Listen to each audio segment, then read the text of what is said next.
You're watching Force 13's live streaming service.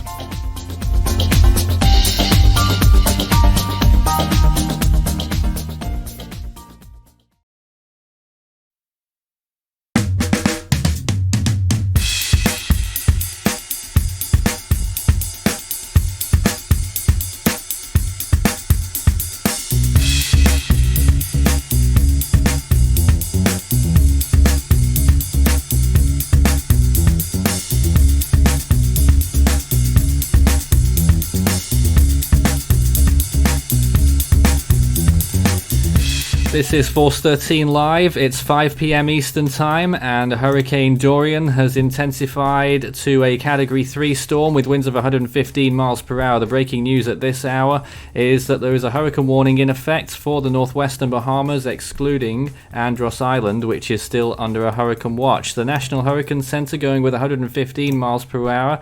We think it's a little low. We're actually going with 125 miles per hour at this time because the storm continues to improve on satellite appearance, which you will see pretty shortly. But first of all, this is the forecast track, and you can see how it's expected to be a major hurricane all the way through the northernmost Bahamas until it makes landfall in Florida on probably Monday night or into Tuesday.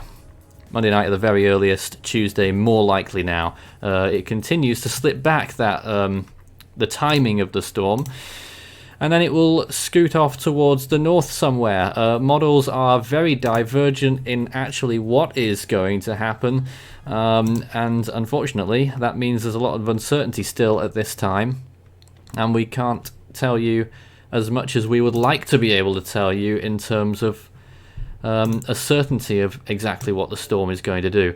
My name is Nathan Foy. I'm joined by the team in this hour, consisting of a lot of people right now. Yuxinada, David, Orlando, Tim, Ethan, Justin, Mike, and Strat. Good evening to you all, and it's nice to see you all here, and I'm sure we'll hear from many of them throughout this hour and beyond. We're going to be staying here live for pretty much as long as it takes, really, as we continue to track the storm. We're going very much into full flow now, and we expect that the storm will become a Category 4 before striking the coast of Florida. The National Hurricane Center are expecting a peak of 140 miles per hour, 140. There's a lot of information that will come in thick and fast that we'll try and get through for you, and then we'll take all of the viewers' questions because that is very important to us. First of all, let's see if we can talk to David. Hello, David. Hello, Nathan, and welcome to the viewers. And we are providing rolling coverage on the Facebook page, and I'll be here for many hours. Yes, so we're broadcasting on two fronts tonight, as we have been doing for many nights so far this year, on Facebook and on YouTube. You can, of course, follow us on any of our other social outlets as well, Facebook, Twitter, and, of course, here on YouTube. There's many videos that get uploaded throughout the day, too. Let's see if we can talk to Tim now, because I know we were chatting before the start of the stream. You've been gathering lots of information regarding practical things, Tim, and you're going to be our expert on that tonight. Yes, Nathan. Myself and a few others of the Force 13 U.S. team have been gleaning over a lot of the social media information that's been coming out of Florida and Georgia in terms of the situation that's at hand, including supply shortages already being felt in and around the Central Florida area. There's a lot of executive orders that have been signed by the governors of Florida and Georgia to help expedite supplies back down into these areas ahead of Dorian. And I will be covering a few of those as we go through tonight's stream. You'll see on the bars on our screen here at the bottom a lot of the places in Florida going by, the expected wind chances and the rainfall expectations, so look out for your area. And on the left hand side, every so often you'll see the threat in graphical depictions as well. Now we're looking at the satellite imagery of the storm that continues to look even better. Earlier, the temperature inside the eye detected on satellite was about 9 degrees Celsius. recon planes found a temperature of about 17 degrees Celsius. We don't use that in our satellite estimates because it would break up the algorithm that we used for detecting the satellite wind speed estimates. It's got to be detected from satellite. So the highest reading so far is 9 degrees, which is rather warm. And there are murmurs really, that this could become a Category 4 pretty soon. Certainly on the satellite appearance. There have been no recon planes in the recent past, but I think there's some en route. Does anyone know about that? Yes, Nathan, there are. I do know there is one last I checked over the Gulf of Mexico and one just took off before we headed the stream from Lakeland, Florida. So how long do you think it will take to get there? About 2 hours? From the one in Lakeland, yeah. From the one over the Gulf of Mexico, 2.5. Okay. Are you talking about disturbances right now? Sorry? Because if so, then yeah, and where I am right now, it's been thundering and raining a bit. And you're in Central Florida, right? Yeah, Tampa. Tampa region. So that will be one of the last places to get the worst effects of the storm, if indeed it does track over the whole peninsula. Although models have been starting to trend away from that possibility now, and well, we don't want to bring up comparisons, but some of them are going to slip out at some point during our show. A lot of model solutions have the storm brushing the coast and then sweeping all the way around to the neighboring states up to the Carolinas. One or two storms have done that. We won't name names just yet, give the game away, but at the moment the storm is around 520 miles from Freeport in the Bahamas, and those distances continue to be pegged back, closing in all the time. Who should we speak to next? Well, Strat's also with us tonight. Hi, Strat. Hi, how are y'all doing? We're great. How are you? Pretty good myself. More worried about helping people in harm's way at the moment because this is definitely a very dangerous situation. Indeed it is. We're also joined by Mike as well. You're also in Florida, Mike. How's the mood there right now? Local gas stations are out of fuel. They are escorting fuel trucks to refuel those gas stations, and local stores are running out of supplies.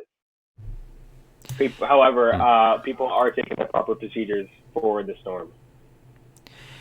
So it's calm and orderly? Yes. Well, that's good to know at least. I mean, there are some shortages. Is that becoming a real issue, though? I wouldn't say it's really bad, but it's definitely not good. Yeah, all right. Let's go now and take a look at some of our imagery panels that we've assembled ahead of tonight's live stream. So first of all, hopefully here you'll be able to see some floater imagery, Ghost 16 of Dorian today. There's the visible on the left-hand side geocolor. You can see the progression of the storm's eye, how it really appeared in the early part of today, and how it continues to look better and more well defined. The infrared is really looking very good as well. You can just see it there on the bottom right hand side.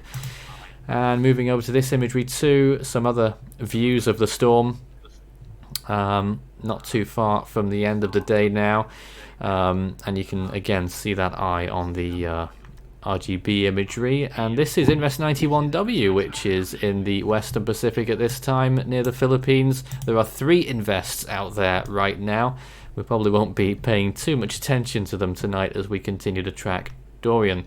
There's another image, and this again is the National Hurricane Center forecast track. Let me just read out some things from the National Hurricane Center at their 5 p.m. advisory.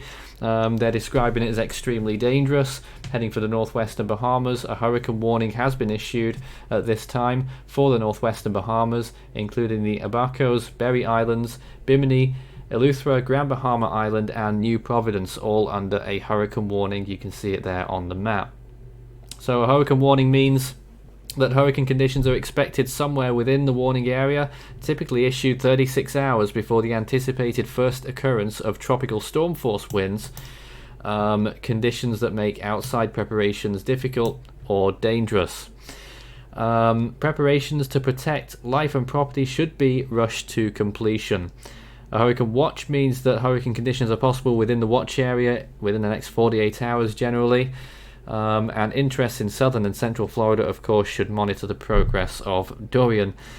At the minute, hurricane force winds extend outwards up to 30 miles from the center, and tropical storm force winds extend out to 115 miles. Here is the tropical storm force wind speed probabilities right now as well. And you can see there, over 90% chance for large parts of the eastern coast of Florida now and the northernmost Bahamas. And those percentage chances continue to increase as well. 90% gradient there, reaching Lake Okeechobee even.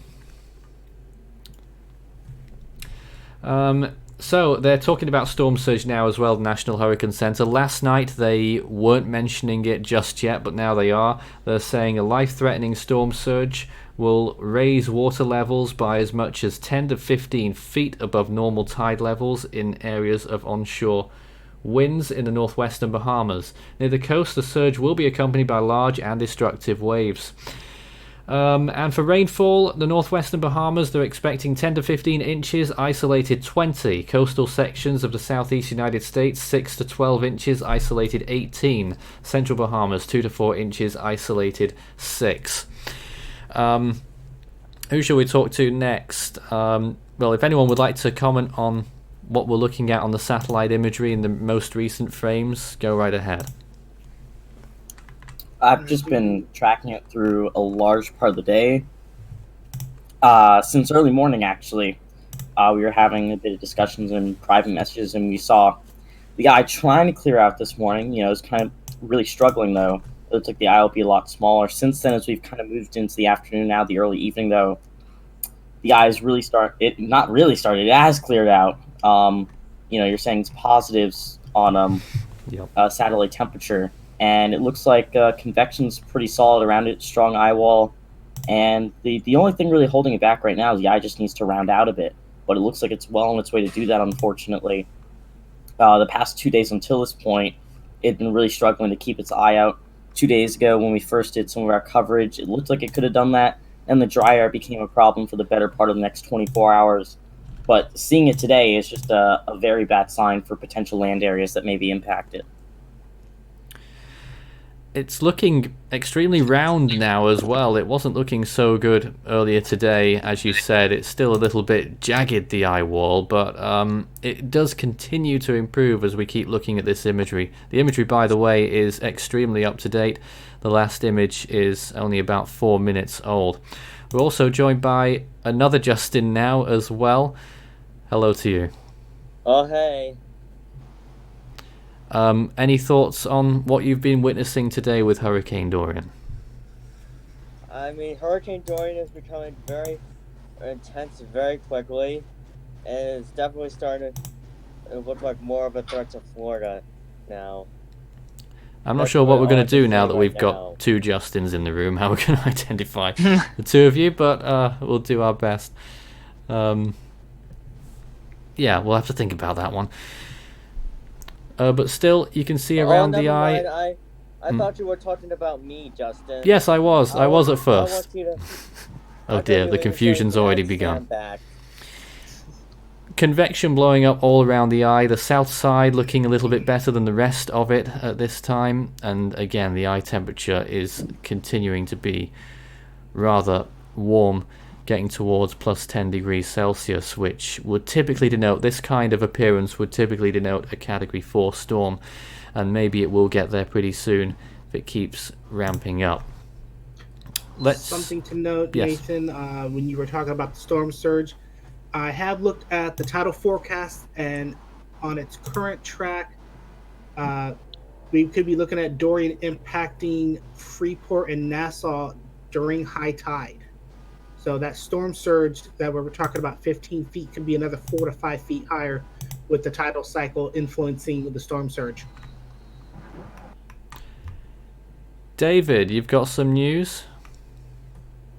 a marine weather statement has been issued for... Yes, I'm just looking at that now, and we have National Weather Service Miami marine weather statement has been issued for the Atlantic waters off the Miami-Dade County until 6:15 p.m. Strong thunderstorms moving west at 20 knots and capable of producing winds to around 30 knots. So the National Weather Service has issued that type of statement.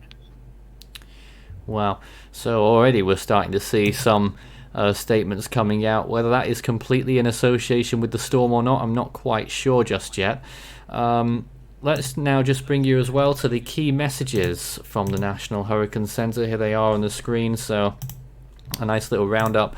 Life-threatening storm surge and devastating hurricane-force winds are likely in portions of the northwestern Bahamas, where a hurricane warning is now in effect. Residents should execute their hurricane plan and listen to advice given by local emergency officials. It's really getting to be a rather dangerous situation for those places now. Life-threatening storm surge and devastating hurricane-force winds are likely along portions of the Florida East Coast by early next week, but since Dorian is forecast to slow down and turn northward near the coast, it is too soon to determine when or where the highest surge and winds will occur. Residents should have their hurricane plan in place, know if they are in a hurricane evacuation zone, and listen to advice given by local emergency officials. A prolonged period of storm surge, high winds, and rainfall is possible in portions of Florida into next week, including the possibility of hurricane-force winds over inland portions of the Florida Peninsula. And heavy rains capable of life-threatening flash floods are expected over portions of the Bahamas and coastal sections of the southeastern United States this weekend through much of next week. I just want to bring along, well, there's some models, we'll get onto that shortly, but this rainfall graphic as well from the National Hurricane Center. They've started to issue that now, so you're looking at these colors here, the red zones being 10 inches of rain possible or higher, and you can see that small area of sort of purpley violet color there, 20 inches in that small zone. Now we've got a depiction of the National Weather Service warning map here. Who's showing us this? So what are we looking at right now?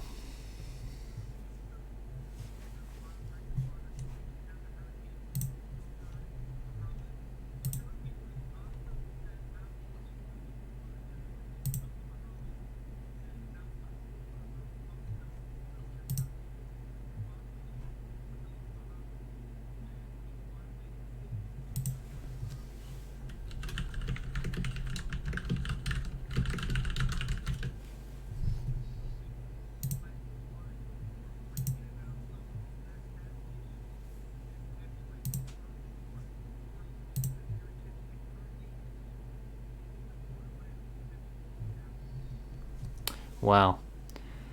And that must be that's certainly a concern. Whether Miami will get hurricane force winds, we'll get onto those kind of numbers a little bit later on once we look at the wind speed probabilities. I'm sorry, I don't think we've heard half of what people have been talking about in the last few minutes as well, because I had everyone turned off for a minute. Tim, you might want to relay that once again. That doesn't happen very often. It was just, it would have been a wall of silence followed by me responding to Tim, who no one heard. Yeah, save it for the blooper reel, but yeah. This is the National Weather Service graphic showing all watches and warnings across the U.S., and this does include the open waters of the U.S. As you alluded to, Nathan, we do have the hurricane warnings now in the Bahamas. Those hurricane warnings also extend to the waters around the Bahamas, 400 nautical miles out from the coast of the U.S. That is to the northeast of the Bahamas and to the north getting up towards Bermuda. And we have tropical storm warnings also in effect for the waterways north of the Bahamas, extending 50 nautical miles out to about 200 nautical miles out off the coast of Florida. Something to note, and I'll repeat it. The Port of Miami has issued an X-ray alert, which is their code for hurricane conditions could be impacting the port waters in the next 48 hours. They may go to what they call Yankee alert, which would be in 24 hours, and alert Zulu, which would be them anticipating hurricane conditions within the next 12 hours. We'll see if they go to those later on as And this does get closer. Is Zulu the highest? Yes, it is. Okay, so we'll see what happens with that as well. I don't know. I've never heard of that in previous hurricanes, so I'm not sure. Did this happen a lot? It's really new to me, Nathan. Actually, David had brought it to my attention while we were discussing it in the U.S. Discord room, and I was able to verify that that's what they are going to. So some of these ports do have their own hurricane contingency plan in place, and it looks like Port of Miami is exercising theirs at this time. Looking at the visible imagery now, so just a reminder that Dorian is a huge threat. Some people may not have been taking it seriously this morning when the eye was invisible. It was underneath the clouds, but now it's really opened out and it really is getting to have that look about it. It's a powerful hurricane, and the models and the conditions around it suggest that more intensification is on the way. It's got a good 48 hours of potential intensification. Today is probably the best day for the storm in terms of favorable conditions. Wind shear is near nil and relative humidity is all right. Sea surface temperatures are very warm. So the best chance of intensification is today, although in the next few days as well conditions are somewhat favorable too, so we can only hope that it doesn't get as strong and reach its full potential, which would be absolutely catastrophic. And Nathan, looking at the satellite imagery, I was reading a little bit of the NHC's advisory on Dorian. The eye is out to at least 25 nautical miles. However, I do have some information from the Chatham Emergency Management Agency based over there in Savannah, and I think it's the state of Georgia. They put out a posting of Florida landfall anticipated Tuesday, but then a northern shift is projected. Yep. Chatham remains in the error cone and could see impacts mid to late next week, and their message is prepare. All right, let's now take a look at some of the models too, because this is what it's looking like right now. If you've been watching us closely in the last 24 hours, you'll notice now that from the models being in an area of complete certainty a day or two ago, in that the storm was going to hit Florida, make landfall, now we're starting to see just a slight bit of doubt creeping in over whether the storm actually makes a landfall or not. A lot of these model lines taking the storm right along the coast without actually making a landfall. One notable big model that is doing that now at the latest run is the Ecmwf model, which has the storm moving right up to the Florida coast, pretty much following that straight line towards the west-northwest via the Bahamas, and then it, just along the coast, it turns towards the north, stays along the coast within 50 miles at all times, and bypasses the Carolinas and moves out towards Atlantic Canada. That scenario would still deliver hurricane force winds to all of those states from Florida to North Carolina, but it wouldn't be an actual landfall. That is what one model, which has a very good track record, is saying. Many other models, though, the usual ones, the GFS, the HWRF, the HMON, I think, still taking it into Florida quite decisively at a landfall. But it's just food for thought right now that the chances of landfall might have just slipped ever so slightly, but it does still mean that hurricane force winds would occur along the coast of Florida and northwards. Yeah, and with that a bit more uncertainty and potential landfall location in Florida, it kind of goes back to the rainfall graphic you showed earlier. It means that this is more of a threat not just to Florida now, but to all of the southeast at minimum. And if you go really long range, get more a bit outlandish, you could be looking at parts of the northeast and Atlantic Canada as well, especially because if it stays just offshore or moves barely inland and kind of cuts up through the north, That's a lot of devastating rainfall for tons of regions. I know there was a lot of places on that graphic that showed 8+ inches of rain for absolutely massive swaths of land in the southeast. And along with that, if it stays just offshore, still pretty severe storm surge will be impacting large areas of land as well, not just an isolated area, but even more places as the storm moves up the coast into other low-lying areas in the southeast. And it just, that in particular, from where 2 days ago we were looking at deliberating Gulf of Mexico turn to look for the Gulf states, compared to now we're looking potentially devastating rainfall effects for not just Florida, but all of the southeast, is a massive change. Indeed. Strat, have you been looking at the comments section? Some questions? Yeah, there was one I saw. Someone asked, comparison-wise, I guess we can say analogs. How does this compare to Andrew or Hugo or the 1935 hurricane? Well, those are some big names that are being brought up, and they have been compared to quite often today. You know what? I don't think I'm actually hearing as many Andrew comparisons as I thought I would. I'm not sure where we are with comparing it to that storm anymore. It could still very easily become a Category 5, just like Andrew did, strike the same islands that Andrew did at Category 5 intensity. Probably not going to move to the Miami-Dade area as Andrew did, but still one or two models suggesting that could be a possibility. What I'm seeing, though, at the minute is that pretty much all the models are now calling for the storm to weaken after the Bahamas, and I'm not really sure why. If I may jump in, yeah. What I'm seeing more in terms of comparison-wise, especially if you're following the European model, is actually Floyd in 1999. Well, the track is quite similar, and Floyd actually weakened when it approached the eastern coast of the United States. So, I mean, I guess presentation-wise, it kind of looks like Hugo because it has the very wide hurricane-like structure. But if we're depending on what model you're following, it could either kind of be like an Andrew or kind of be like a Floyd or a Matthew of some sort. Yeah, I kind of agree with that. And a couple other things of note, just for people that are wanting to ask questions, start your messages with Force 13 all in text. It lights up in a nice orange for us. And a bit more of a dramatic thing is that since we've started live streaming less than 30 minutes ago now, the eye is quite rapidly rounded if you want to look at the satellite imagery. Quite alarming, actually, that it's warming as well at the same time.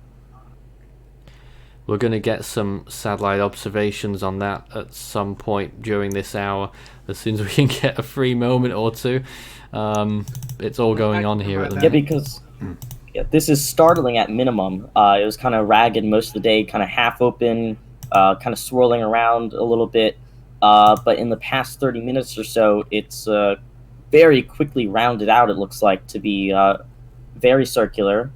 If this trend holds up, we could be looking very quickly in an extremely dangerous situation of even more intensification than what we've already seen to our estimate of a 125-mile-an-hour Category 3 hurricane. Of course, we're going to get more data when the reconnaissance planes go in within the next 2 to 3 hours. But if this trend continues, they could find something quite startling, to say the least. All right. Well, I think we're going to take a short break here just for a few moments, and after that, the other side of this half hour, we will take some questions, because there's a lot that are pouring in, and I think Tim has quite a few more things to say about what things are going on around about the area in terms of preparations. I certainly heard a lot from him earlier on. So we'll get to that in just a few minutes. More information on that on the other side of the break. All right.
Latest on Hurricane Dorian, which now has winds, according to the National Hurricane Center, of 115 miles per hour. We think that's a little low. We're going with 125 miles per hour at the top of the hour that just went by. But as promised, let's go and talk to Tim, because I think he's got some important information, at least from what I heard before we started tonight. We'll get you just shortly. There we go. Try now. All right. Yes, do have a lot of information coming out of the U.S. front, Nathan. We'll start with what's been coming off of Twitter. Governor Ron DeSantis, as I believe one of our Justins mentioned earlier, Florida State Highway Patrol is now escorting fuel trucks down into the Florida area to make sure that they're getting to the most critical areas. Also, all 67 counties in the area of the potential landfall of Dorian are under states of emergency. Cable company Comcast has opened up all of their cell service towers with 200,000 Xfinity Wi-Fi hotspots now available to anybody that is in the Florida area that's going to be impacted by Dorian. Furthermore, Governor Brian P. Kemp, governor of Georgia, has lifted all federal rules and regulations for truck drivers and any freight activity going through the state of Georgia. That also includes any overweight permits that they would normally be needing, and truck driver electronic log hours that would normally limit their logistical travel down into the areas of Georgia and Florida. Those have been lifted. That's going to allow a lot of supplies to get down to these areas well ahead of Dorian. Indeed. So we're looking at the satellite imagery again. It certainly looks impressive, but I can say that the eye temperature is only about 4 degrees. Obviously that's very warm, but the cloud top temperature is just fizzling out a little bit. It looks really good when you look at this particular graphic from the Go16 rapid scan. It's always impressive to look at. But in the grand scheme of things, not actually as impressive as one might first think when they look at this imagery. It's still probably high-end Category 3 at this point. We went with 125 miles per hour at the start of this hour, which is a high-end Category 3. Some people, it's very easy to have knee-jerk reactions when you see this imagery that updates every single minute and say now, oh, it's a Category 4, mid-range, high-end Category 4. No, nowhere near. Probably Category 3 at this point, as the National Hurricane Center say. Strat, are you there?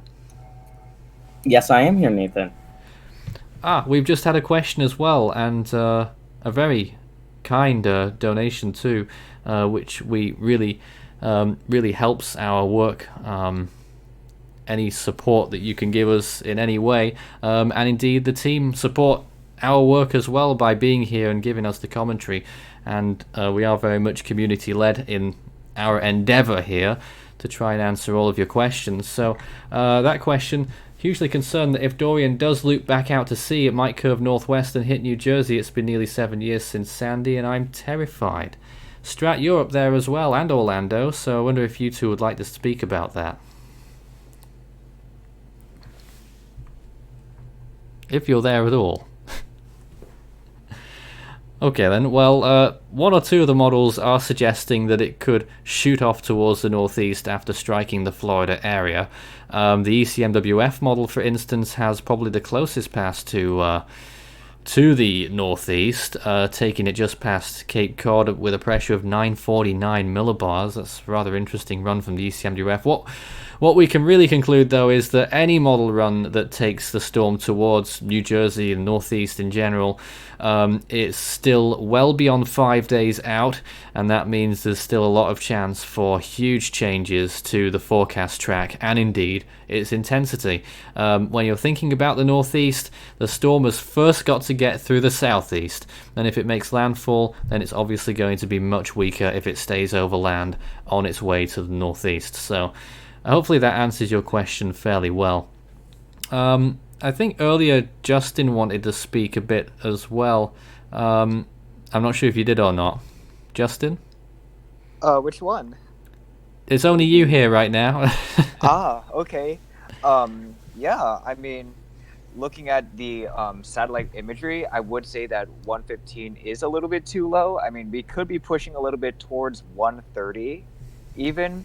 I think that the recon plane will find quite a surprise once they arrive, especially in the southern quadrant of the storm, considering that that's possibly the most active part of the storm as of now.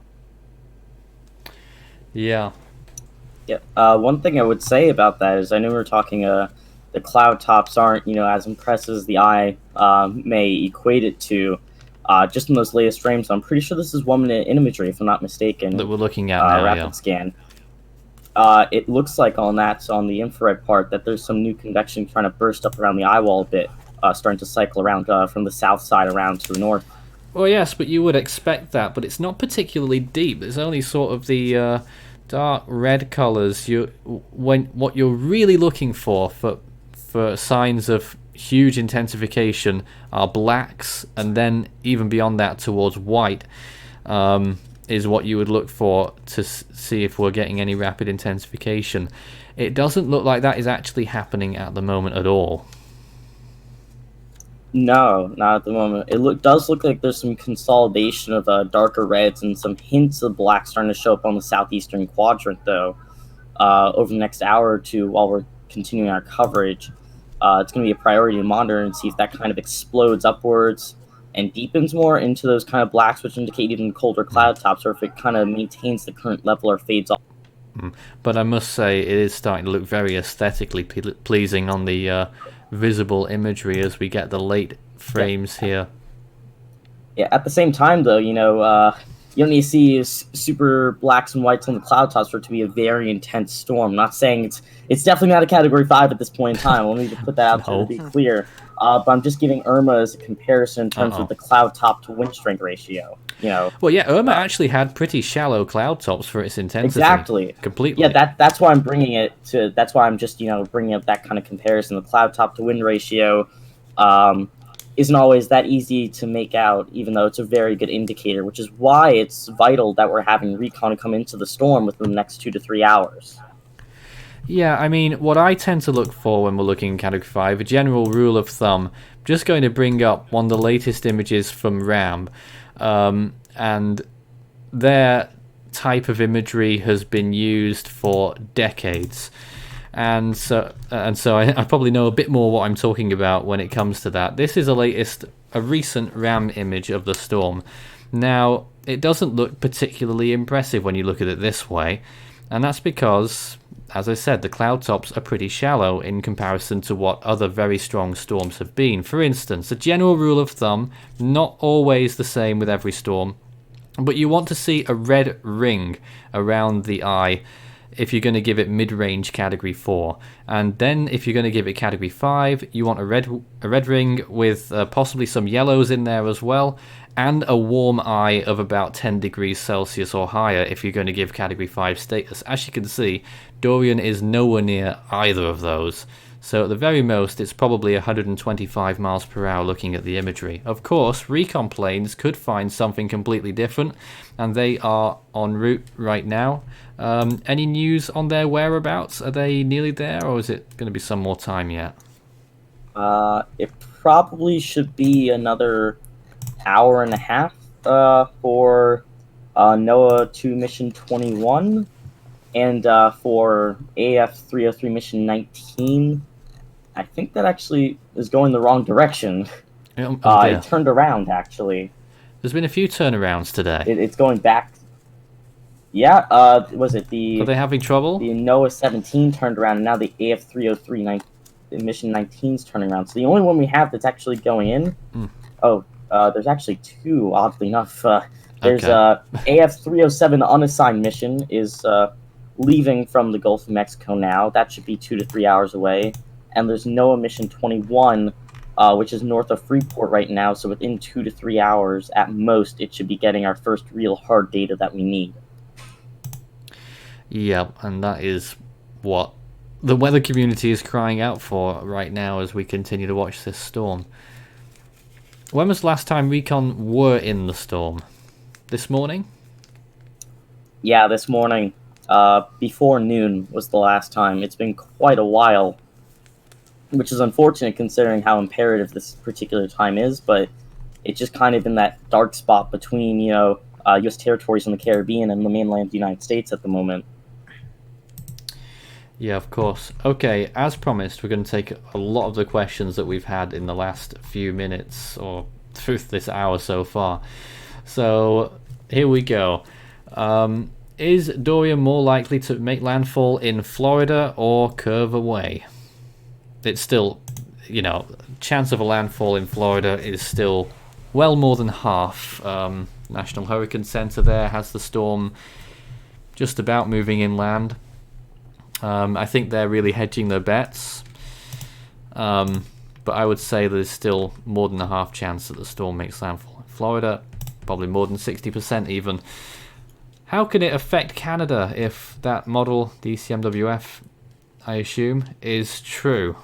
Well, yes, if it does swing round and doesn't affect the Carolinas, i.e. make a landfall there, then it's got a clean road ahead of it in terms of striking Atlantic Canada, and it could strike with hurricane force winds.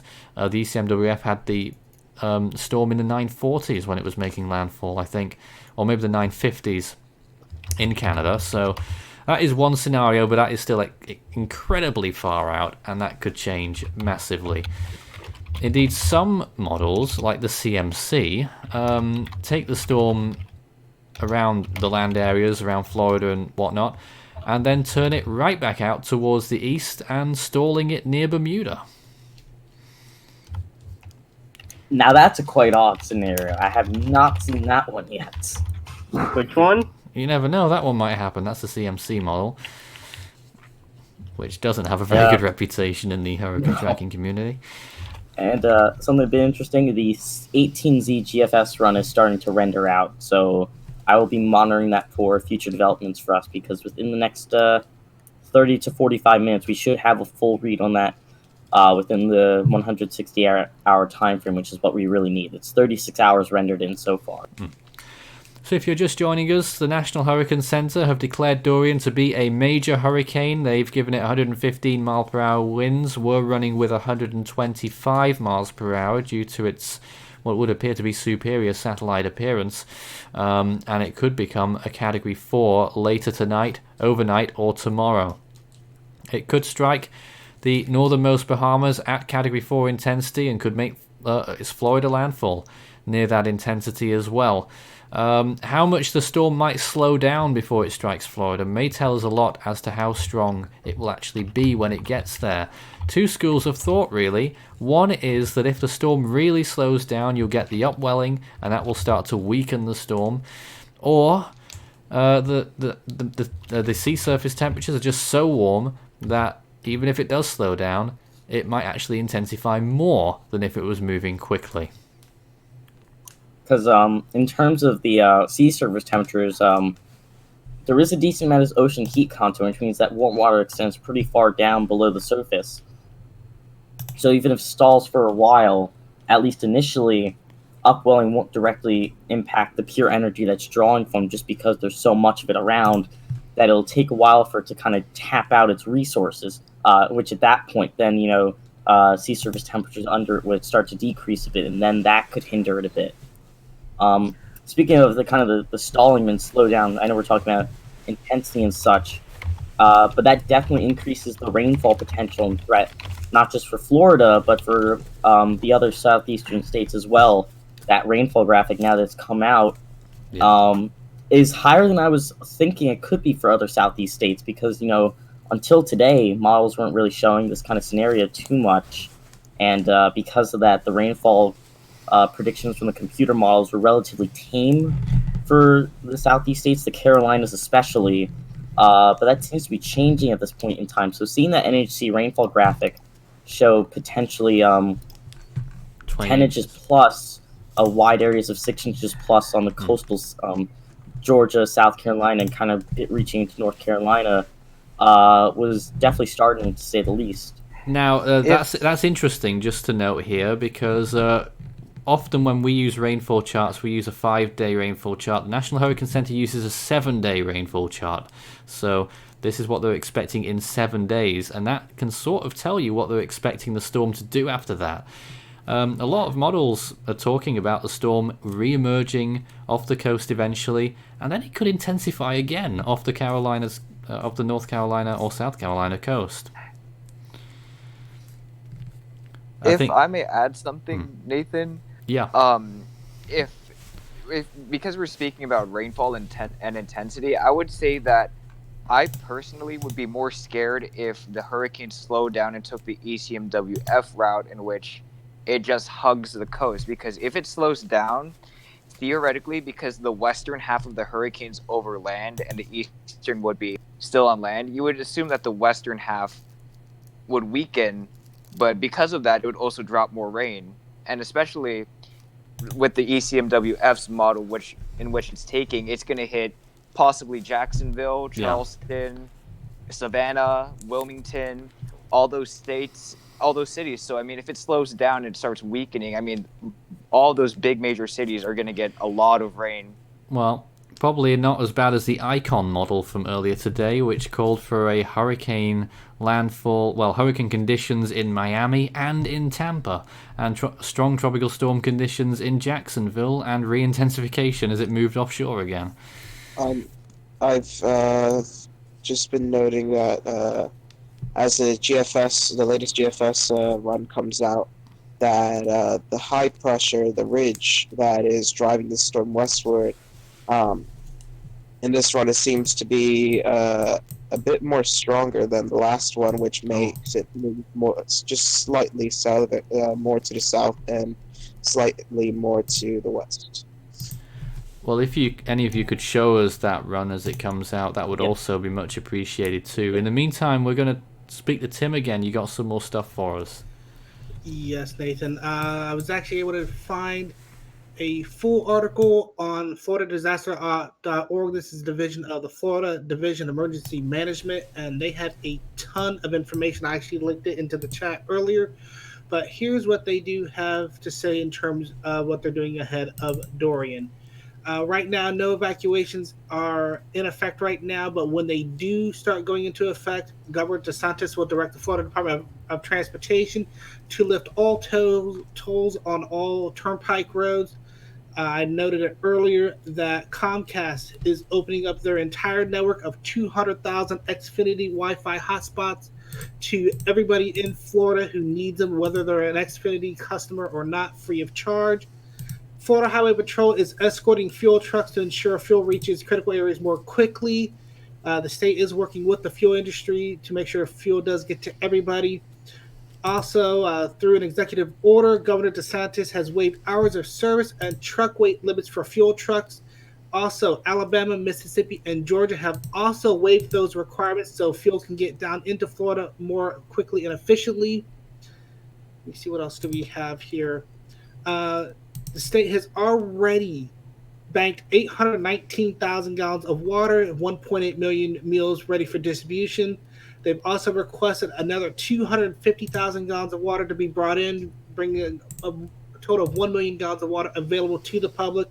And they've already deployed 860,000 bottles of water to preparing counties ahead of Dorian. And Governor DeSantis has already deployed 2,500 National Guard troops with another 1,500 on standby, ready to go ahead of Dorian. So Florida is definitely getting well ahead of this potential dangerous situation. Well, it's back. The eye is there again, with looking even better than before. This is quite crazy.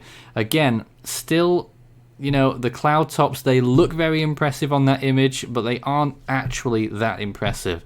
Barely touching minus 70 degrees Celsius in the cloud tops, which is generally, not even that actually on the northwestern side, which is generally only just enough to call a category 4 if it wrapped around the whole eye, and it isn't. So we're still calling, you know, it still is clearly a category 3 at this point, although the eye temperature is now up to plus 14 degrees Celsius. Now you hear these numbers keep getting bandied around. The warmer those temperatures get inside the eye, the more intense the storm is. The colder those temperatures get in the cloud tops, the main part of the eye wall surrounding the eye, the colder those get, also a sign of strength. So we're talking temperatures in the minus 60s into the lower minus 70s in the southeast there at the moment. But you're looking for really high minus 70s if you're going to call it mid to high end category 4. What I will say, though, is that it does look like not even its just structure the is eye pretty continuing- incredible though right now. Yeah, and not only is the eye clearing out drastically, it's warmed very quickly. It's rounded out spectacularly since the start of the hour. Even though those cloud tops aren't particularly impressive, the southeastern quadrant is consolidating colder cloud tops at this point in time. And just a perspective on kind of almost how ridiculous this circumstance is. At the start of this week, when we were making first updates, we were expecting the storm to be dissipated at this point in time. Not just us, everyone, all the models, everything going. And now we're seeing almost Category 4 storm, currently Category 3, expected to become a mid-range Category 4 and potentially devastating impacts among a wide swath of areas in the southeastern United States. So well, at this point, I don't think you can avoid. I don't think you can avoid saying that it's likely to reach high-end Category 4 status at some point. And not just the United States, but parts of the Bahamas as well.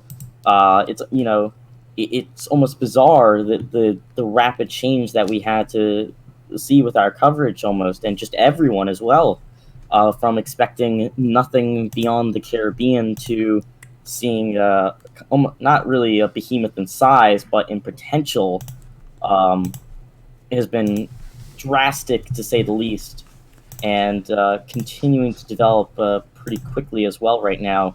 That eye continues to clear out very quickly, warming as well. The infrared kind of overstates what the cloud tops could be a bit, but it is getting better. That's for sure. There is consolidation on the cloud tops, cooling around the negative 70s on the southeastern quadrant, and it looks like if you look at really high-res images on the infrared that it's starting to try to wrap around to cover as well. So in the next hour or two, it's going to be vital as recon continues to approach to see how that plays out. Strat and Nathan, is it okay if I throw out a question there? What do you think about the possibility that Dorian, because of its lack of deep clouds and the somewhat warmish eye, what do you think about it becoming an annular hurricane? Well, that's something that I did think about when looking at the imagery. So did I. It has a relatively large eye, and it doesn't really have the really powerful rain bands that most hurricanes have. So it could possibly be turning into an annular, which would make it a little more dangerous because it would theoretically weaken a little slower than most hurricanes usually would. Yes. But I would kind of just, it's a possibility. I would hold off on it for a bit, though, because it's only really cleared out this much in the past hour. Again, avoid those knee-jerk reactions. Drastic change. Yeah. And I would like to mention, though, as well, if anyone has any questions that they'd like to have answered, start your message with Force 13, all in text in the chat. Lights up in a nice bright orange for us to see. Right after I say that, give it like 30 seconds. We'll see a stream of questions. I do apologize. We haven't managed to actually answer many questions this hour because we've been so busy covering everything. But rest assured that will happen eventually as soon as we can catch our breath, if that ever happens. But we will take a lot more questions in the next hour. I'm just trying to calculate the latest intensity on the storm right now just before we go to a break. And we're not quite there yet, so... I would like to answer a question, though.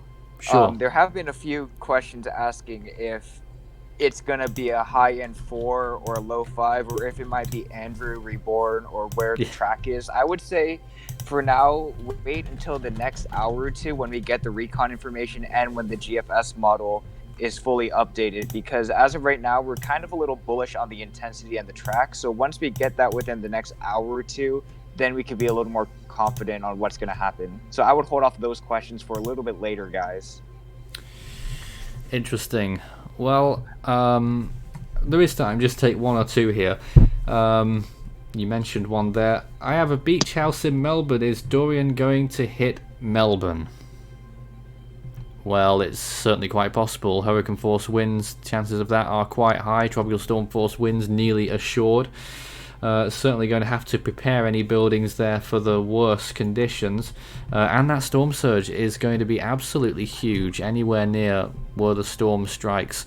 And the most unfortunate thing is that we really don't know yet exactly where that is going to be, and where the storm makes landfall will be where the worst storm surge is, where the worst winds are, where the worst rainfall is most likely within about 50 miles to its north. And we're still too far out, 3 to 4 days, and it's becoming an even more complex situation because the storm is likely to stall or at least slow down as it does so. But we'll try and get through more questions and make more sense of the situation in the next hour. Back in a few.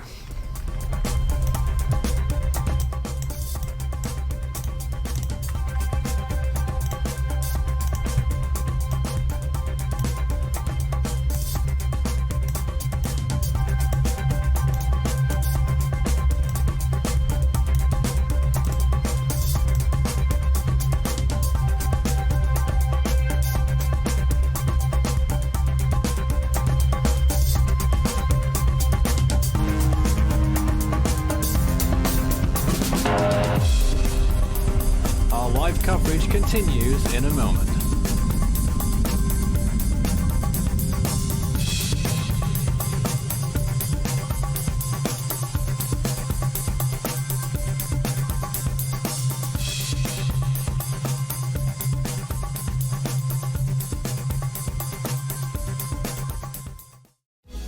You can also help the project become even better by becoming a patron. You can see more information about all the benefits involved by visiting patreon.com/Force13. With a special thanks to these people for being our most valued patrons this month. You can also check out our growing merch store so you can show Force 13's colors wherever you go. You can also find a link to our Discord server underneath this video in the description.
You're watching Force 13's live streaming service.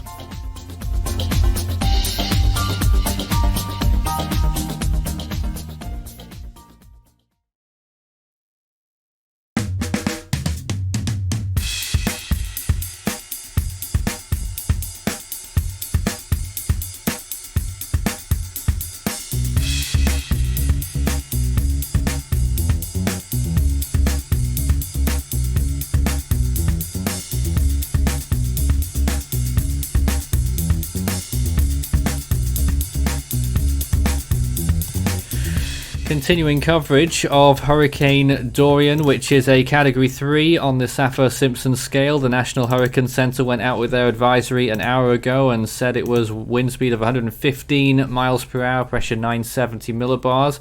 We've gone a little bit higher than that though, giving an estimate of 125 miles per hour and a pressure of 966 millibars. Based on its ever increasingly good satellite appearance, the eye really clear in those late frames, the eye temperature well into the positives, and encircling it a increasingly good eye wall as well, even though it is still some distance away from what you would call mid to high range category 4 as we've been discussing in the last hour. My name is Nathan Foy, and I'm joined by many people on our team in this hour, consisting of Euxinator, Orlando, David, Justin, Mike, Isaac, Strat, and Tim, I think, is screen sharing with us right now as well. Hello. Yes. So let's go to Tim first. Well, first of all, let me just say the essential information is that a hurricane warning has been in place for an hour now for the northwestern Bahamas, excluding Andros Island. So that is the Abarcos, Berry Islands, Bimini, Eleuthero, Grand Bahama Island, and New Providence. And Tim now has some more information for those preparing in Florida for the eventuality of this hurricane visiting. Yes, Nathan, and this is very crucial information. This is going to help get you through Dorian, whether it makes landfall or not, or even if it just stalls off the coast and you get some of the peripheral impacts. Being through 2 hurricanes myself, Matthew back in 2016 and Florence last year, this checklist is very essential. If you're going to be writing out Dorian in Florida, this is what you're going to want to keep an eye out for at your local stores. Some of your stores may already be running out of these supplies, so if you can get them, you need to get them now. Water, at least 1 gallon per day per person for at least 3 to 7 days. And that is very critical, since most of the stores already are starting to run out of water in some of the Florida cities already. And if you were tuning in during the last half hour, there are already water being deployed out to the public, bottled water, and the state is getting more water in place. So if you don't have the water now, you still have another chance, but you're going to want at least 1 gallon per day per person, not only for yourself, but for any friends, family that will be staying with you, and for your pets too. You cannot leave your pets out of the equation. At least enough food for 3 to 7 days. You want stuff that's not going to go bad if power does go out, that you're going to be able to keep that frozen if you plan on keeping meats. If the power does go out, you can still keep your foods frozen for a few days, but if you keep opening and closing your freezer, it's going to defrost out and it's going to go bad. So non-perishable foods, probably canned meats, canned goods, juices are going to be great for that. Foods for infants and any elderly, some snack foods. Big one, non-electric can opener. If power goes out, you're not going to be able to go to your little can opener and use it. So you want a hand crank one. That's going to be great for you. Cooking tools and fuel. Probably charcoal, propane, if you can get those, if they're still available at your local markets. Paper plates and plastic utensils, mainly because if water does become scarce, or if power does go out, most of your local utility companies are not going to be able to get water and power restored until 4 to 5 days later. I know going through Florence and Matthew both, we were out without power for 4 days, so that could become a very critical issue the longer it goes. Blankets and pillows, clothing, first aid kit, medicines. You want at least 2 weeks worth of prescriptions with you during this time. And if you have not gone to your local pharmacy to get those, I would suggest doing that now before they start closing those down. Special care items, moisture wipes, flashlights, and batteries essentially are extremely essential, especially when power does go out. You want to be able to see where you're at. A weather radio, battery operated, preferably. That way you can keep still getting weather information coming to you through NOAA radio and other areas. You do want to have cash on you. If power does go out, banks and ATMs will not be open or available. So most places will be taking cash. I know that was an issue we had with Florence. A lot of the ATMs were down. So that is something that you will need to keep in the back of your mind. Keys, toys, books, and games for small children. Important documents that does include the insurance papers, medical records, bank account numbers, any identification. You want to put those in a waterproof area just in case you do take damage to your home, and due to the potential water and rain that we could be looking at with the flooding, you do want those in waterproof containers. That way you have that for any authorities and insurance purposes. All right, I'd like to I'm sorry to interrupt, but I'm taking a look at what's happening, and all I see is just some fear mongering. So can you guys please stop it? Fear mongering. Oh dear. Well, I haven't been checking for quite some time, so let's see if we do have some more questions at this point. Is the rapid eye rounding a sign that rapid intensification could be occurring? Not on its own, but if that, the darker colors start wrapping around the eye wall even more, then yes, that could well be a sign. I'm probably extremely far behind in the comments now, so who knows where we are. But let's just catch up now and see where we're at here. Strad, have you got anything for us? Something I do have that the 18C GFS run has rendered out to 114 hours. If you want me to show that, it's quite interesting, to be honest. Yes, sure. Alright, give me 1 second to hold it up here fully. In the meantime, let's see if we can introduce Isaac. Good evening to you. And you're showing us some imagery as well.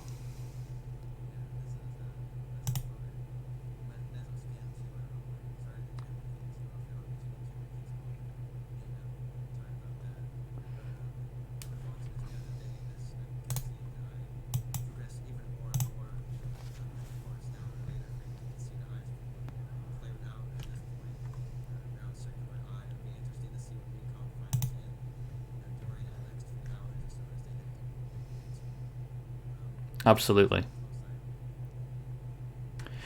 Strat, over to you. Yes, this is the GFS 18Z run. It's filling out for me right now. There's a bit of gap in between 54 and 84 hours, but I'll put it to 12 just to give it a nice little startup. It shows here, you can't really trust the GFS for intensity because it way underwhelms what the actual strength is. It's in the video update earlier. Under initializes it, underperforms in intensity. But we can use it for the track, and that's what we're seeing right here. 12 hours out. I want to follow this closely because it does something very interesting at the Bahamas. The typical kind of westward track almost. And then you see it stall out. You're going to assume maybe it'll take a king to the northward and kind of go offshore. Something very different happens, though. You'll see 72 hours is still kind of stalling out a little bit, moving slow. 84 hours, you see this kink down to the southwest on the GFS, which is pretty alarming. Yep. Because it means it increases the chance of landfall. Right after that, though, it kind of picks it back up to the west-northwest, brings it barely on shore very briefly at 108 hours, and then starts to scoop it back out, skirting the coast, maintaining a significant amount of its intensity all the while. It looks like if you were just to extrapolate from this, that it would make landfall at around 144 hours in South Carolina, but I'll leave that. I'll let it render out more and come back to this in a little bit, but that's the latest on the GFS run. So very scary for not just the northern Bahamas, but much of Florida and also other southeastern states, where this could potentially still be a hurricane-strength system as it rides up the Carolina coastline and Georgia as well. So does it actually make landfall there? Yes, it does. Very briefly, around the 108-hour mark, it barely comes on shore. Let me see if I can even zoom in on it a bit more. This is just totally reminding me of Matthew. Yes, right here, 108 hours, barely on shore. I'll go out, here's 96 hours, just offshore, hurricane force winds coming on. 102, right before landfall, very strong winds, heavy storm surge. 108 hours, barely on shore. So just on the coast. And then it starts to, it's still barely on shore here at 114, weakening a bit because of the land interaction, but then by 126 hours, it's moving back offshore, and it looks like it's trying to intensify again. If you look at the pressure difference, pressure actually drops from 120 to 126 hours on this GFS run. And if you just extrapolate from here, you would presume a South Carolina landfall. But I want to see this render out to at least 168 hours to see what it's actually predicting for this run. If you want to go to the outlandish long term, see what happens further north. But right now, I'm very focused on the southeast more than anything else. So to see what these next frames come in as is very important. Blimey, I'm not sure I really want to see what those next frames might say. Putting it back to the latest imagery right now, you can see there the storm itself and the eye, which is becoming better by every frame almost, and we'll see just how much better that might be.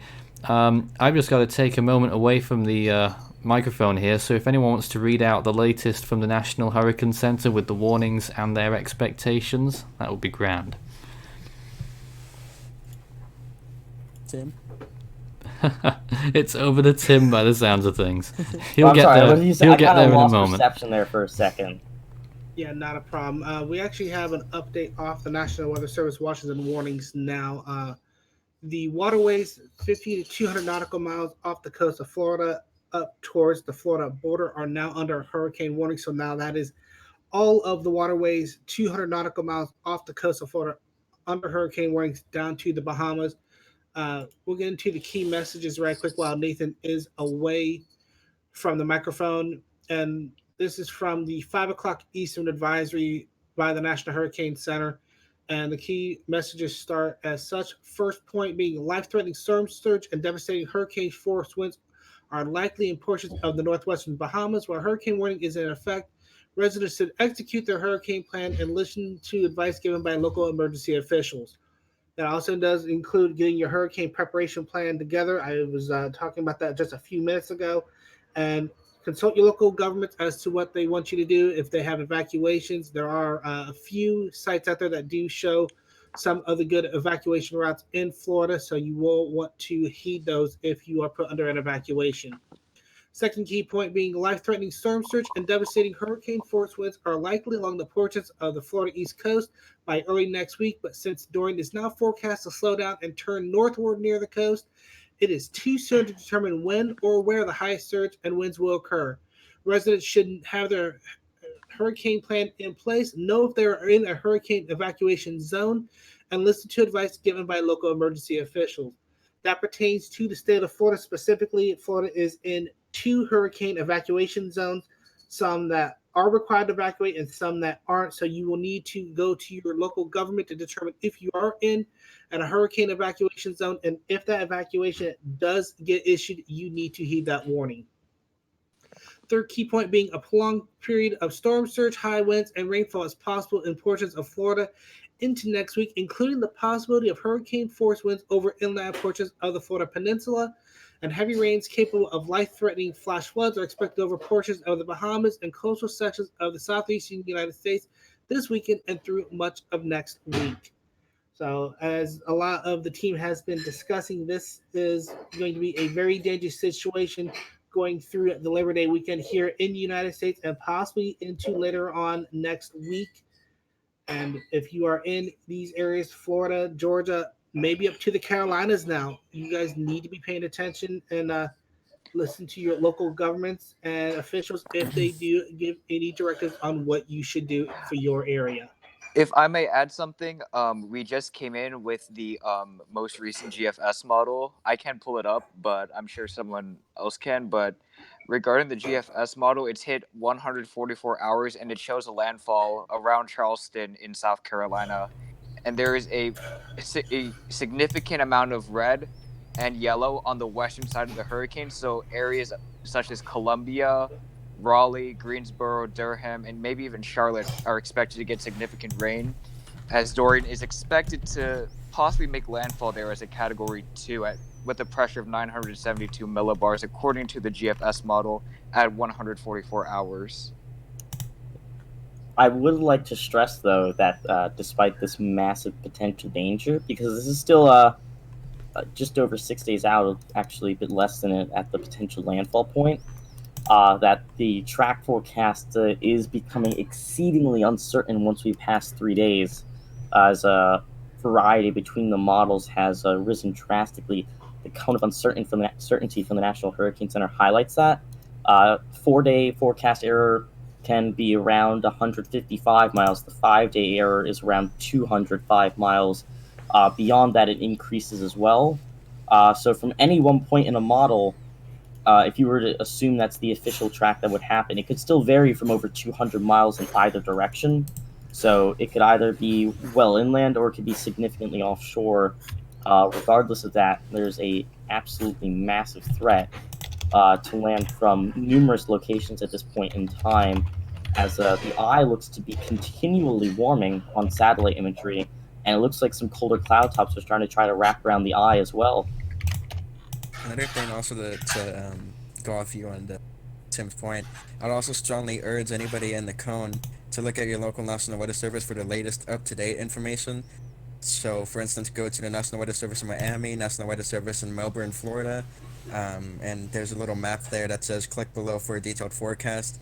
Click wherever you live to get the latest up-to-date information from the National Weather Service on what the conditions are going to be and when they're going to start going downhill.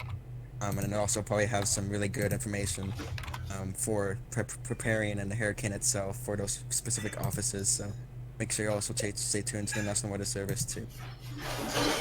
Yeah, Isaac is completely right, because even though we're doing our best to provide as much coverage as we can as possible, this coverage right now is presumably going until further notice, so potentially 24/7 coverage for numerous days. But unless we have very detailed information on a specific area, the best place to find direct information about what to do yourself, about your exact location, is to find and listen to the orders from local officials. If you're in a low-lying area that's given a voluntary evacuation order, seriously consider it. If you're given an involuntary one, do not just consider it, actually evacuate. We went over the keynotes. We described some supply areas as well, what to do. Ready.gov/hurricane gives a hurricane prep kit and other materials that you can use to prepare yourself. And make sure to just stay as informed as possible, because this is an extremely dangerous situation that can have a very costly,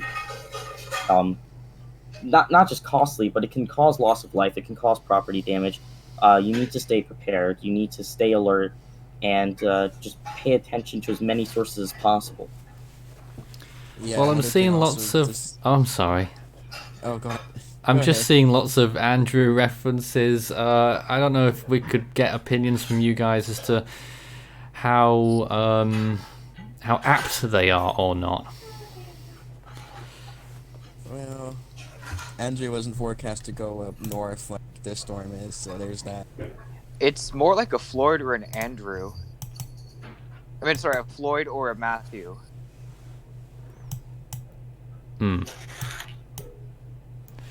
Well, yeah, I mean, the Matthew comparisons, they're going to be going crazy with those, because the storm could do just what Matthew did, really. And it's sort of almost, the first half is Andrew and the second half is Matthew kind of thing. If I may add, Very concerning comparisons to have. The people in the chat currently, I would ask for you to refrain from spamming, because the more you spam, the less likely we are to see questions. So please, I would advise you to stop spamming on the chat. I doubt that will work, because reverse psychology with these kinds of things. Well, the chat section will be the chat section. But if you've got any comments or questions for us, you can tag Force13 in the chat, and you can send us a message on Facebook as well. David, any news, anything on the Facebook stream right now? Nothing. Oh, good. Nathan. We must be doing a good job then. I've just come back into the studio, so we are streaming and ready for the questions to come in. Well, we're here to serve, so send in the questions, and we're happy if there's no questions, because then we can just keep talking about what we're looking at on the screen and the latest warnings and information, and do as roundabout a job as we can. But it helps with our direction a little bit. All right, so someone is just to finish out the GFS quickly as well, to the 7-day, the longest that we'd potentially go to for any realm of uncertainty. And I caution everyone to take this part with a massive grain of salt, because the models have, compared to 2 days ago where we felt very certain where the potential track, to now a massive scatter or very uncertain. Take this with a grain of salt, not just a grain of salt, probably a whole load of it. but it is one potential scenario. The GFS from its course to a landfall in Florida at 108 hours to a South Carolina landfall at 144 brings it back over water and has a North Carolina landfall at 162 hours. So this coastal situation is very dangerous. Yes. So there are two things that I've seen. So the first one was, how big could the storm get? And really, I've heard rumors that it could probably get as big as a wind field of like 270 miles, which is huge. And Well, you know, yeah, if it they don't have slows someone down when thinking- it moves over Florida, gets impacted by a landfall, obviously there's going to be a disheveled eye wall replacement stuff if it ever goes back over water again. And assuming it does make landfall in Florida and turns back over the water again, it could end up being absolutely huge by that point. Yep. And the other thing I'm seeing is show spaghetti models. We are. Like- There they are. Spaghetti models. Not so spaghetti-like today, but you can see a lot of the models here on the screen. And as I pointed out early on in tonight's stream, you know, you look at these models, and 2 days ago we had one of the earliest times that I've ever seen all the models have complete agreement on a Florida landfall. But all of a sudden, one or two taking it away. Not quite a Florida landfall, still close enough to deliver hurricane force winds to the peninsula, but still not a landfall. So I don't know what we're going to be looking at next when these models continue to trend and go all over the place. But the critical question that the models are asking themselves is, how strong is the ridging going to be, and what is the timing of the storm as it moves through? If it moves quicker, then it will more likely probably stay further south, and if Dorian starts to slow down before the models expect, and I would imagine that would mean a bigger chance of an earlier recurve. So I guess what we should be looking at, as I've just come to this realization, is how fast is the storm going now, and is it going as fast as the predictions? And if it's going slower than that, then you may well see the models shift north. Yeah, and that would be good. Nathan, I have one question from Facebook about Dorian comparing it to Katrina. No. Any comment? No comment. It is No comment. nowhere near anything to do with Hurricane Katrina, guys. However, I'm guessing from the spaghetti models I've seen, the one that piques my interest the most is the TABS one, because it just looks like a really weird model to me. Let's go. Which one here? Is it on the screen? A red line. Oh god, that one. Well, that's almost beyond the realms of possibility, but you never know. That could indeed happen, but doesn't look like it. That could happen, but so like then again, they take most of these for a grain of salt. They're always changing. Yeah, definitely those ones beginning with T. Definitely take those with a grain of salt. And CLP5, just ignore that one. It has got no idea that there's a massive high pressure ridge to the storm's north. Yeah. I was going to say, the statistical models that you sometimes see, you know, those are the only ones that show it going straight out to sea from here. You can't trust those at all. They're just kind of there to show, like, you know, this happens typically, blah, blah, blah. You know, they don't actually take into account any current factors that are happening. This is getting so really those are ones impressive. not really to trust. This is getting really impressive as we look at the eye temperature now. I can tell you, and I can scarcely believe it really, that the eye temperature now is up to 18 degrees Celsius. Now, there aren't many storms that aren't Category 4 that have an eye temperature of 18 degrees Celsius with cloud tops like that. That brings up the question, and I asked this last hour. Now it's a little past an hour. Do you think now that we could start considering it being an annular hurricane? No, there's still far too much bulk on the eastern side. You'd have to wait at least a few more hours to see if anything significant changes before calling it that. But whether we call it a Category 4 yet or not, well, that's something we're trying to figure out between ourselves here. I'm still running the numbers with the satellite estimates, so I might get back to you on that one, but for the time being, we're just still looking at that. Makes us wish recon was already in the system rather than still being well over an hour away. That is going to be huge when recon enter the storm. It could tell us a lot and give us a much clearer picture. This storm is starting to look very impressive. The cloud top's still, 70s. well, not that many, but they are starting to increase a little bit, and if that does continue, 70s. The trend is most certainly up, and I think there could well be a case for calling it a Category 4 at this point. Something I'm noticing on the one imagery, negative 70s quickly popping up around the northwestern eye wall at this point in time. And another quick update on recon. We're less than an hour from getting the first eye pass at this point in time. Alright, so sit tight, folks. We will get some news from them pretty soon. It is... Yeah. And speaking of news, or this isn't really news, but this is actually more of a question. Lava Command in the YouTube chat asks, can you check the day for our outlook for the storm from the Storm Prediction Center with information for tornado chances in Florida due to Dorian? Well, I'm sure someone could do that. I can't hear at my desk, but we'll try and get that one for you. What was the question again? I can see if I can do it for you really quick. It was basically like getting the models, like basically the day 4 outlook or the 4-day outlook from the Storm Prediction Center with information for tornado chances in Florida from Dorian.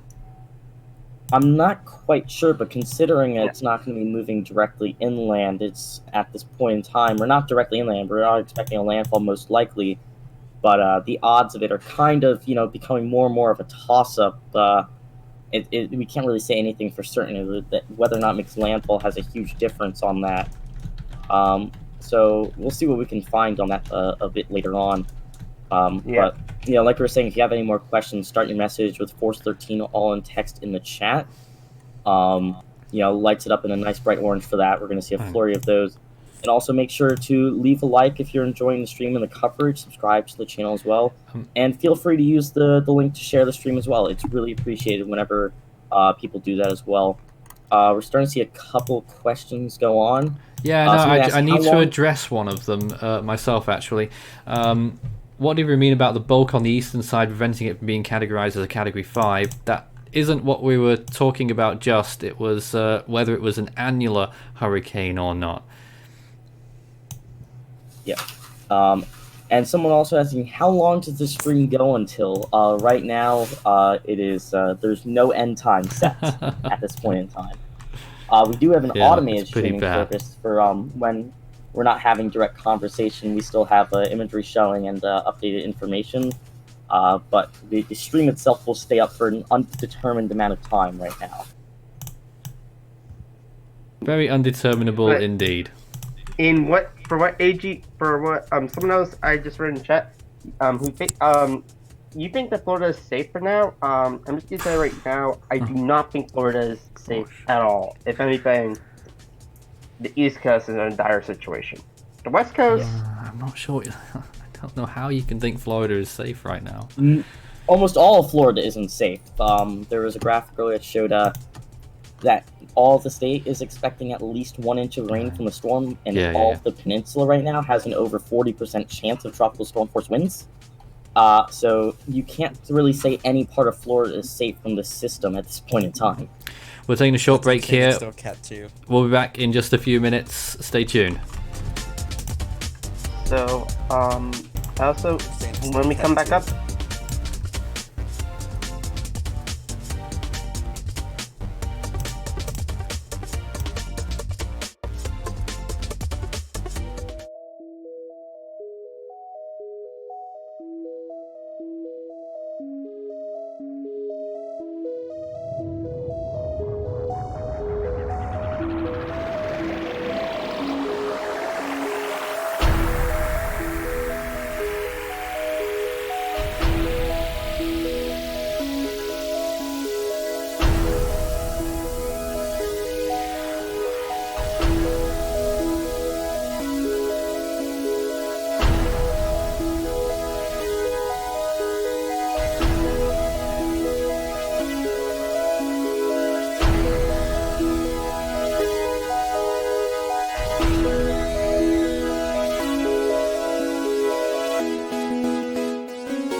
We're tracking Hurricane Dorian at this time, Category 3 on the Saffir-Simpson scale. The National Hurricane Center went with 115 miles per hour. We think it's a little low. We went with 125 miles per hour on our update when we first started tonight's stream. We started at 5 p.m. Eastern. We're continuing through the evening tonight and indefinitely streaming the latest on the hurricane. It will take a few days still to get to Florida, but let's just take a look at what the National Hurricane Center is predicting regards timing more than anything. You can see it here. So they expect that it will strike the northernmost Bahamas as a major hurricane on Sunday afternoon into the evening, into Monday actually, and then approach Florida. Now, what is of real concern for some of those areas within the immediate cone, the 3-day cone at any rate, is that the storm could really slow down as it arrives. So not only do you get hurricane force winds and a 15-foot storm surge, but you also get huge amounts of rain, which could reach or exceed 20 inches. All the graphics have broken there, but we're back with that track map again, and then it will veer off towards the north, we think, and progress up the state towards Georgia and South and North Carolina. Let's bring us back with the team at this point. Right now, who are we talking to next? Hello. I would like to bring in. So basically, Is that you, Xenada? Yes, it's me. Cool. So, just give you an update on like local stuff, like basically, so I know that in Tampa there are people who are still staying in town, like due to religious stuff and stuff like that, and there's other stuff happening. But in Gainesville, UF will not be having classes on Tuesday, and basically a lot of the like frats and sororities there, or just like the apartments and stuff like that, they're like sandbagging the areas, because I don't know if you guys know this, but Florida isn't just flat. There are hills in Florida, and Gainesville is pretty hilly, and so, and especially with all this rain that's been happening in Gainesville recently, it's definitely a big flood threat. So, like, I definitely think that something's, well, I guess we'll see. All right. I just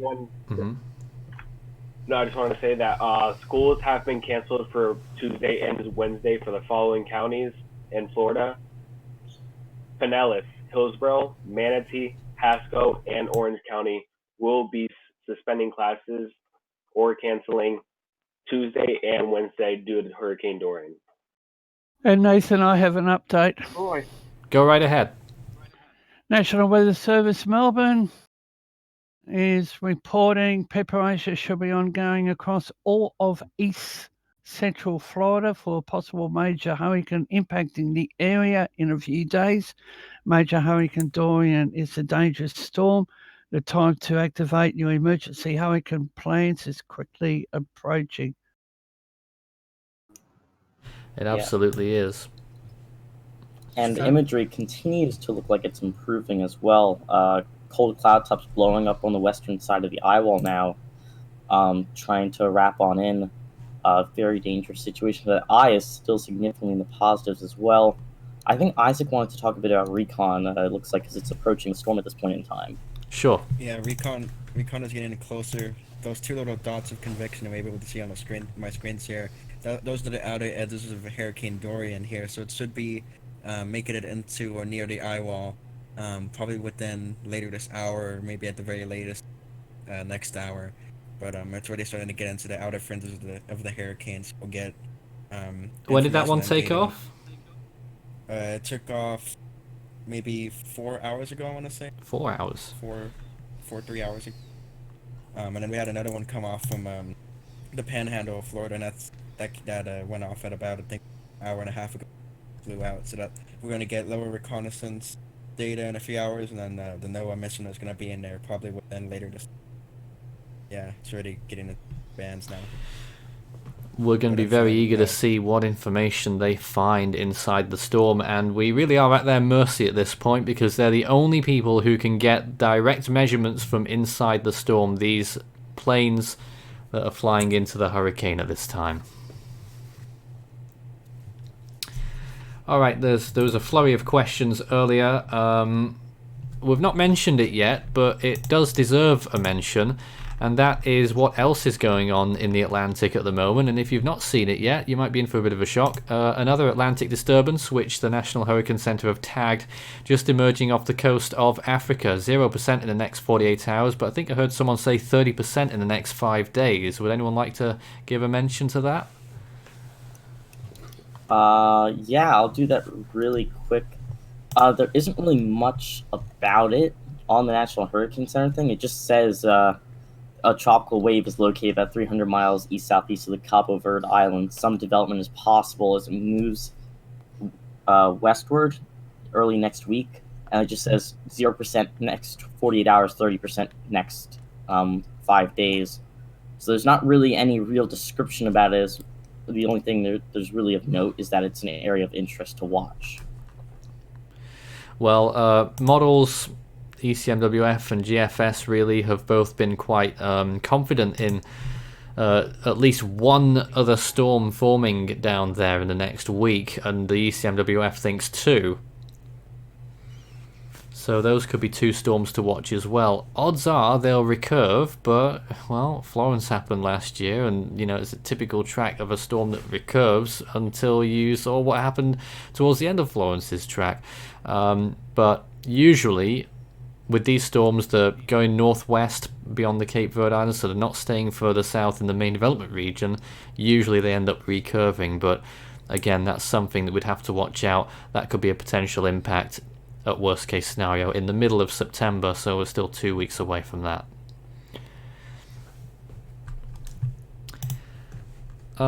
Back to Isaac, who's showing us, you saw me very briefly there, the latest on the storm there as well, and the eye really clearing out in those frames. Yeah, this is the mid-level water vapor here, and you can see water vapor is not currently an issue. It was earlier into yesterday, it was an issue, but now that the eyes become more consolidated with time and become more really pronounced, it's pretty much not an issue at all. You can see it's in a fairly moist. Yeah, you can see the area that it's left, all of that dry air down there further south. Yeah, it was originally in that dry air near Puerto Rico, and that would kind of messed it up a little bit, but now it's, of course, going back, of course. And again, we're watching out on that type of imagery there. We're looking out for any red zones that form around the eye wall, because those denote minus 70-degree cloud tops. General rule of thumb, if you get a red ring all the way around the eye, that's a mid-range category 4. We're not seeing that yet or anything close to it, so at the minute we're still thinking high-end category 3, at least on our estimates. The National Hurricane Center only have it as a minimal category 3 at 115 miles per hour. What do you think is happening to its structure at the moment? Does it seem to be, I mean, you know, that big blow-up of convection to the south there, has it sort of shrunk in those last few frames, or is it a bit of an illusion? What I'm noticing in that is that it's actually kind of starting to shift around. It doesn't look like it's really dying off that much, but what is more noticeable, there's a blow-up of deep convection to the western side of the eye wall at this point in time on the 1-minute imagery. There it is. So I really want to keep an eye on, see not only how the southeastern convection maintains itself, but to see if this blow up on the western side of the eye wall continues to intensify and wrap around the rest of the eye as well. Well, I do think the eye is shrinking on these latest images, though. Oh, it is. It looks like it's trying to round out and be at a bit of a smaller size at this point in time. It's very interesting to watch this continue to develop on 1-minute imagery. We've not been able to do this for many years, since the GOES 16 satellite, really. When was that now, 2017, or? Just about then. I think the first time we really used it on full 1-minute imagery was actually during Hurricane Harvey. For the Atlantic, yes. We had some Eastern Pacific storms before that, but we've only been seeing imagery like this for about 2 years. And and we can track storms now like never before, really. We can see it every minute, but then, you know, as people watch this and everyone has access to the imagery, we're sort of putting every little frame, every minute of the storm's progress right under the microscope, and sometimes it can lead us to the wrong conclusions, especially if people make knee-jerk reactions. So, you know, if we were making a knee-jerk reaction, we'd be saying, oh, it's a mid-range category 4 by now, but no, we've got to look for trends. We've got to make sure that it sustains itself for a good 2 or 3 hours before we give it that status, if we give it at all. At the minute, it could be, based on satellite appearance, a category 4 storm. But of course, let's not forget, satellite appearance means absolutely zip when the recon plane enters the storm. So up until that moment, alright, we might speculate a little bit, but once the recon planes enter, they are the only people who will get direct measurements inside the hurricane and will actually give us as good indication as any of how strong the storm actually is, regardless of what it looks like. Yeah, Exactly and right. recon has Crucial. just entered the perimeter of the storm, actually. So we're going to get news on this, what, the next half hour? Next Updates, 30 I'd minutes say to 10 minutes. Yep, so we'll get some information about that. We've had so many questions, and we've had so many things to cover regarding this storm. It's impossible to get through them all.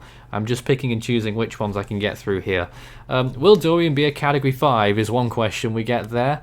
I must ask this question of you guys, because we've always been really dissing the people who say, oh, it might be a Category 5. I mean, it sort of does feel like those people were crying wolf at first, but every so often the storms do verify, and this one could be an absolute beast. Do we think it could get close to that intensity? It could get close. I do think that could happen. And category 5 is still not out of the possibility. But only time will. It's important to keep in mind, though, that regardless of intensity, the biggest threat with cyclones, unless you're in the direct landfall area, is typically rain and storm surge and flooding. That's where 90% of the deaths from hurricanes occur.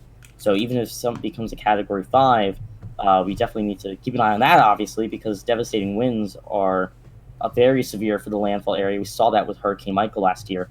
But we also have to keep track of flooding and other damages that can occur from rainfall, storm surge, and mudslides and other such activities. In Florida, also sinkholes. In terms of expecting a Category 5, I'm still erring caution on that part, but I will note that 2 days ago we were saying 1%, yesterday we were saying 2%, and now we're saying 20%. 20% tonight. So And this morning it was 15%, so it's up another 5% this evening. So the odds are ticking up quite a notch. We need to see if this trend of intensification continues. That's why having recon enter the storm is going to be so important, and seeing how this convection band that's trying to fully immerse itself around the eye wall at this point in time continues to develop as well. But the eye is shrinking. I mean, you know, could there be a possibility, just as the recon plane enters the storm, that eye wall collapses and there's an eye wall replacement cycle, and then we'll never know how strong the thing is? I'm not sure. It could just be shrinking in size. I don't really know if it's an eye wall replacement Not that cycle. we want it to be very strong, by the way. I sort of might have sounded a bit callous there, but I don't know. We have another question here. Well, someone imploring us to give updates on Charlotte impacts. I guess the closest person to that is Tim. Any thoughts? I would say that is well too far down the road to really speculate on that. We do have a little bit of breaking news on closing zone, Nathan. Yeah. Orlando International Airport is going to be ceasing operations at 2 a.m. Monday ahead of Hurricane Dorian. So for any viewers, if you are in the Orlando area and you're trying to get a flight out of there, you got about 60 hours before operations will cease at the Orlando International Airport. And David, have you got some information for us? Oh, he's not. Okay. I'm not sure how we get this list to. Sorry, Just mate. posted something I'm actually. back. Yeah, I'm not sure how we get this list on the air because it's quite a long one. Just about. Well, let's see if we can get it here. So this might be of use to some people in the area. Miami Beach gas stations and Miami Beach grocery and supply stores listed here. Thanks to David for that. So there's plenty of choice there. And I'll probably know some of those, having been in the area several years ago. But hopefully that is of some use to those people who might find themselves in the area. Now, And Nathan, yes. sorry, I just wanted to update. The authorities do not have any plans when it comes to the highways out of the region. They're leaving it as they are, so the contraflow, not likely. Oh. And we're left with another, what quite often happens when Florida's involved. This very difficult situation when we look at the forecast and the amount of uncertainty. There's a lot of anxiety around it as well when it comes to evacuations, because the center of the storm could still strike anywhere within that cone. That includes Key Largo. It could still make landfall there and move into the Gulf of Mexico. Very unlikely, but that could still happen, and people have to be prepared for that possibility. You want to know what else? Okay, Sorry. I just want to say that, I'm sorry for interrupting you, but, what else is concerning me is that, because I don't know if you guys noticed, but, there's a soccer game that, like a USL Championship game that's supposed to happen tomorrow in Tampa, and it's still going ahead, which I do not like the idea of that. Yeah, I'm not sure that the storm. Again, with the issues. Again, like with evacuation stuff like that, like. Well, yes. Like, because. I doubt they'll be evacuating though, because at that point, because Saturday, that's still around 3 days until the storm reaches Tampa. I'm not sure what to say or what to make really out of that one, but that is a point. But my question really was, how do we advise people on evacuations right now? Because it isn't really safe to go south, but if everyone goes north, then it's going to be an absolute mess to get people out of the potential destruction zones. Yeah, and that's why I always make sure to stay on any of these streams to listen to local officials and any of the orders that they're giving.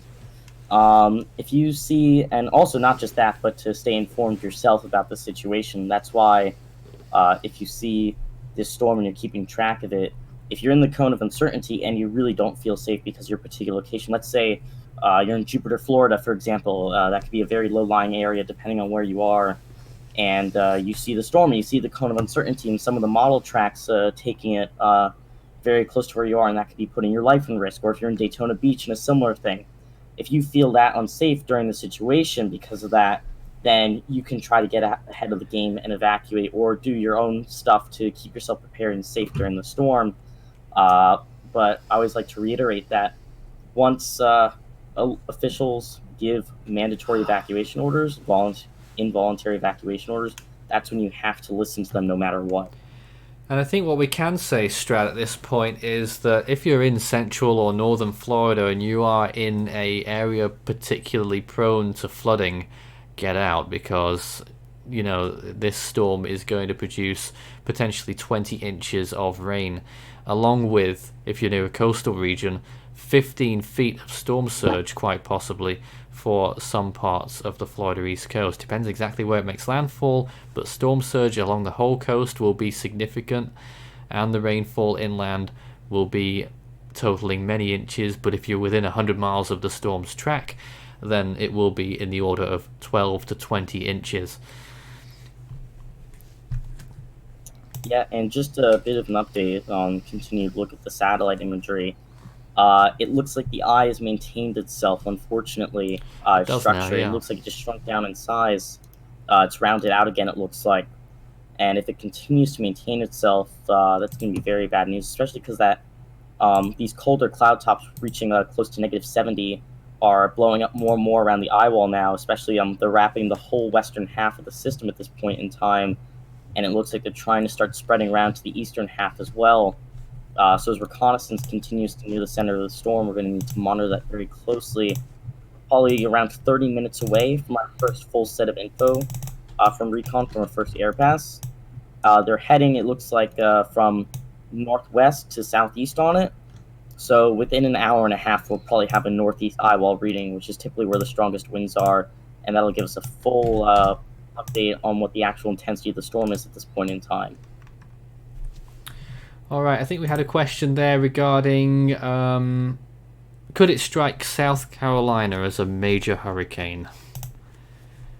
Not likely at this point, but stranger things have happened. If the storm doesn't make landfall in Florida, then it might have a little bit of a chance, but certainly wouldn't bet on it at all.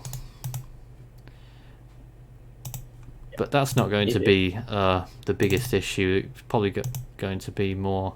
Well, of course you'll get the hurricane force winds, but the rainfall as well in that area and storm surge.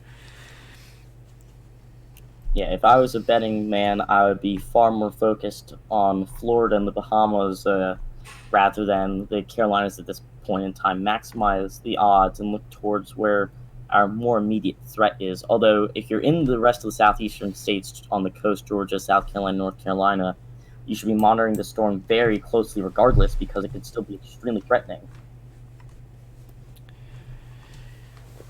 Indeed. So there we are again with the latest imagery of the storm. Some more convection blowing around the eye at this point. And does anyone have anything else they'd like to say about it before we wrap up this hour? Just a very quick news update. But North Carolina has declared a state of emergency. Have they? Yes, that just came out within the past 30 minutes.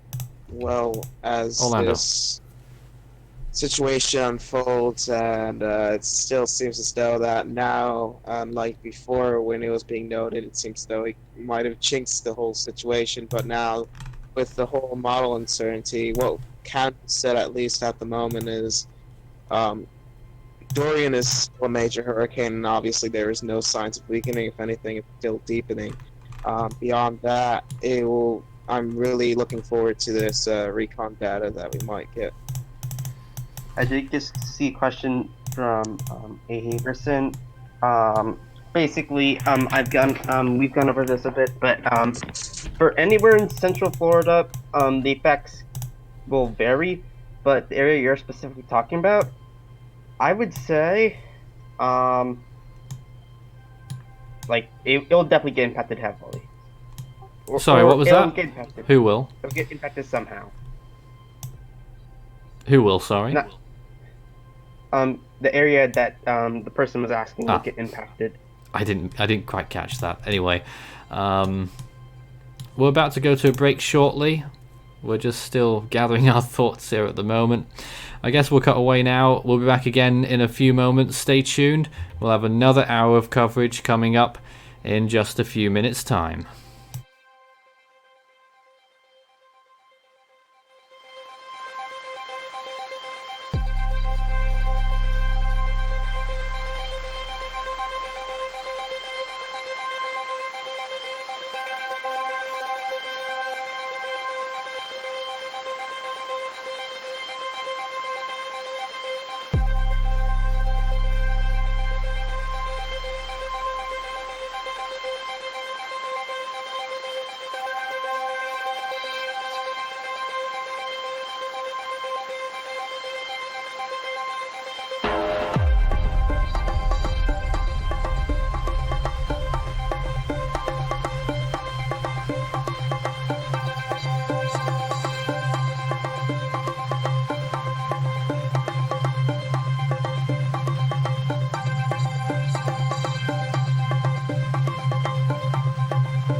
continues in a moment.